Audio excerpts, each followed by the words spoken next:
नींद हमारी ज़िंदगी का एक काफ़ी इंपॉर्टेंट हिस्सा है और जब नींद पूरी नहीं होती तो एक इंसान में चिड़चिड़ापन भी देखा जाता है, लैक ऑफ कंसंट्रेशन भी देखी जाती है, वो काम अपने पूरे पोटेंशियल के ऊपर नहीं कर रहा होता, काम करने का दिल नहीं कर रहा होता, या फिर आंखों के इर्द गिर्द जो है वो हल्के आंखें थकी थकी महसूस होना, या फिर भूख ज़्यादा लगना, वजन का बढ़ जाना। ये तमाम तरह चीज़ें जो है देखने को मिलती हैं जब एक इंसान की नींद पूरी नहीं हो रही होती। अब इसमें आज की इस वीडियो में हम बात करेंगे इंसोम्निया के हवाले से, जिसमें एक इंसान को सोने में मसला आ रहा होता है और उसकी नींद पूरी नहीं होती। तो इसमें 3 चीज़ें देखने को मिलती हैं, 3 मुख्तलिफ सिचुएशंस हैं जो कि देखने को मिलती हैं इंसोम्निया में। पहली सिचुएशन ये है कि एक इंसान सोने के लिए बेड पे जाए, मोबाइल छोड़ दिया है, उसने टीवी छोड़ दिया है, बुक छोड़ दी है, कोई भी काम नहीं कर रहा, बेड के ऊपर लेटा हुआ है कि ताकि उसको नींद आए और वो सोए। लेकिन उसको नींद नहीं आ रही और आधा 1 घंटा जो है उसका इस तरह से गुज़र गया है, उसको नींद नहीं आ रही, नींद आने में मुश्किल पेश आ रही है। फिर वो सो रहा है, अचानक से उसकी आँख खुल जाती है और दोबारा से नींद नहीं आती। तो ये भी सिचुएशन देखने को मिल सकती है जो कि दूसरी सिचुएशन है। इसमें भी आधा 1 घंटा उसको नींद नहीं आएगी और फिर बड़ी मुश्किल से जाके उसको नींद आएगी। फिर जिस टाइम पे उसने उठना था, उससे पहले उसकी आँख खुल गई है। यानी कि उसने उठना 8 बजे है और उसकी आँख खुल गई है सुबह साढ़े 6 बजे, इस वजह से भी नींद पूरी नहीं हो रही। तो अगर इस तरह की सिचुएशन उसमें देखने को मिल रही है 3 रातों तक, हर हफ्ते और 3 माह तक अगर इस तरह से हो, तो इसको कहा जा सकता है कि ये इंसोम्निया है और इसके लिए फिर साइकियाट्रिस्ट या साइकोलॉजिस्ट से रुजू करना चाहिए। अब इसमें इंसोम्निया जो है ये बज़ाहिर एक सिम्पटम है। पीछे किसी कोई ज़्यादातर मुख्तलिफ कॉजेज़ होती हैं, जैसे कि साइकोलॉजिकल या फिज़िकल को कॉजेज़ होती हैं। जैसे कि कैंसर पेन है किसी को, इस वजह से उसको नींद नहीं आ सकती। किसी को हार्ट का मसला है, इस वजह से नहीं हो सकता। पेन है, कोई स्ट्रेस है, या फिर एक इंसान डिप्रेशन का शिकार है, एक इंसान मैनिक फेज़ में है, उस टाइम पे भी जैसे डिप्रेशन का शिकार है, तो उस टाइम पे भी देखा जाता है उसका बाकायदा तौर पे सिम्पटम है डिप्रेशन का, कि या तो वो कम सोएगा या ज़्यादा सोएगा। तो कम सोना उसकी एक जो है वो सिम्पटम है।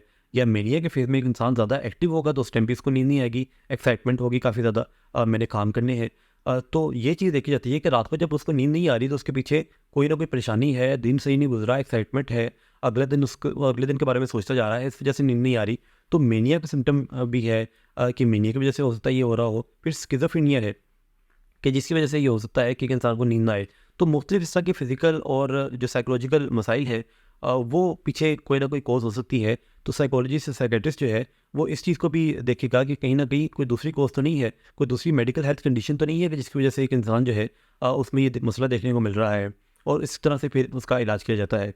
अब कुछ जो टिप्स हैं कि किस तरह से हम अपनी नींद को बेहतर बना सकते हैं, अगर हम उसके बारे में बात करें, तो एक चीज़ जो कि काफ़ी ज़्यादा, ये जो कुछ चीज़ें जो काफ़ी ज़्यादा इफ़ेक्टिव है, उसमें जो पहली चीज़ है वो ये है कि अगर आप टाइम सेट कर लें कि मैंने 12 बजे लेट जाना है, मैंने 12 बजे सोने के लिए चले जाना है।